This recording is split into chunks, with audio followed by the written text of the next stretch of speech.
Hi, this is Lila Boudry, and this is my exam for the oral portion for ornithology.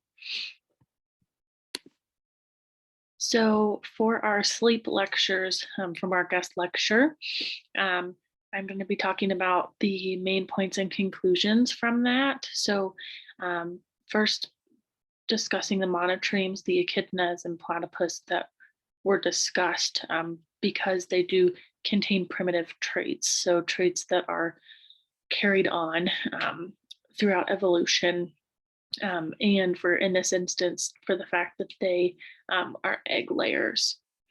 So as a conclusion, we did find that they are unlike other mammals in that they don't alternate between slow wave sleep and REM sleep. So there was an increase in amplitude of slow wave sleep in the EEG during sleep.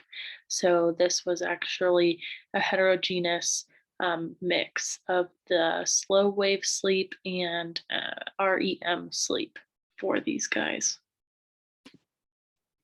So an early idea was that the REM sleep evolved after marsupial lineage, and the REM was considered to be evolutionary.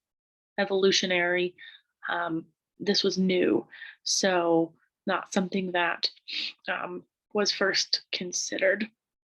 And then as we have done more research, it has been discovered that REM sleep evolved first in the brainstem.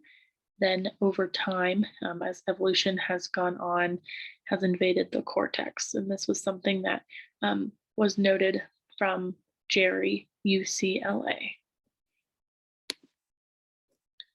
Okay, so how does this compare and not compare to the ratites? So we are talking about ostriches and the tinamou.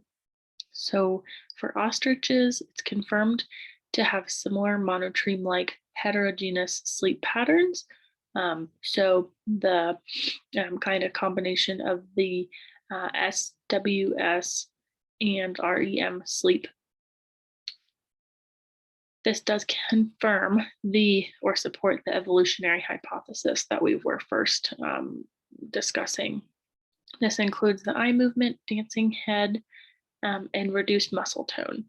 However, for the tinamou, this is not the case. So there's no mixed heterogeneous SWS REM sleep state that they are in. This would be more normal, if you will, compared to other bird species. So evolutionary connections remain unclear, although there are many similarities that we see between behavior, physiology, and regulation with mammals.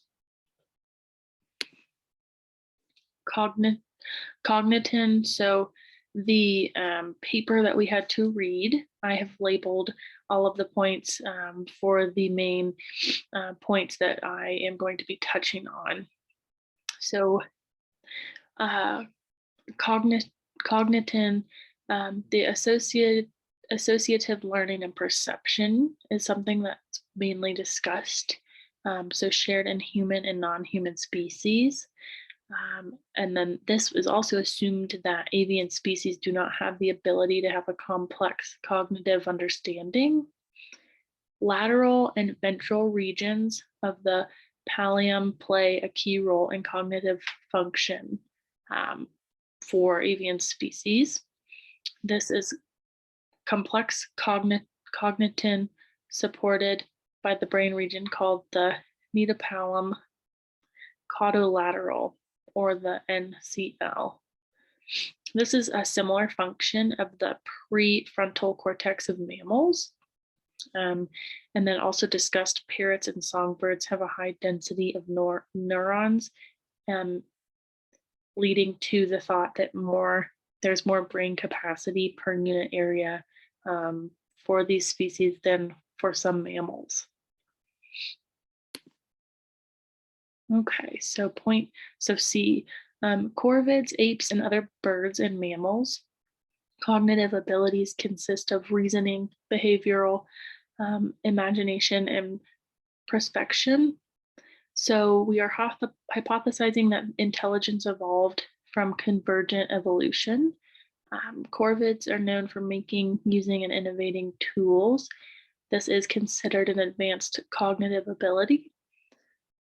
Also discussed is the mental time travel, or MTT. This is considered to be a complex cognitive ability.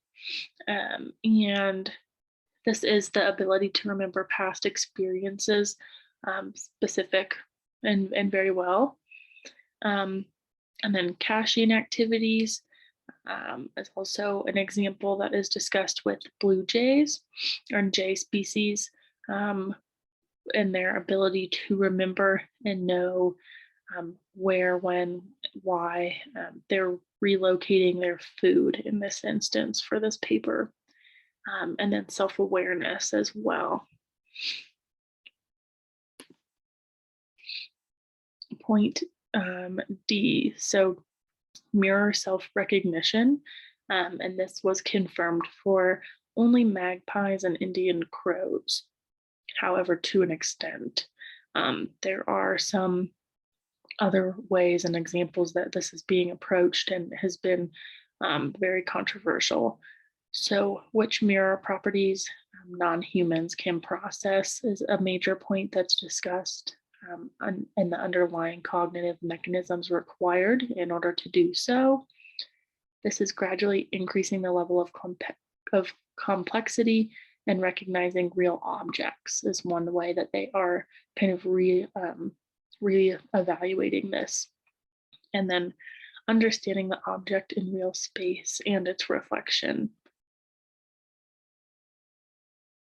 And then mirror guided reaching is another kind of experiment, and this is more advanced as well. And then lastly, the methodological approach, multiple tasks and multiple parameters, looking at this and testing this from all angles, is considered to be the most successful strategy to use to better assess this complex topic. And then my thoughts on this, as far as conclusion, I do agree with this paper. I think that avian species deserve and are much more intelligent than we give them credit for, and just as much as we know currently. So I do think that more research should be done, but I do think that we are onto something, and I do think that they deserve more credit than they are getting. So thank you.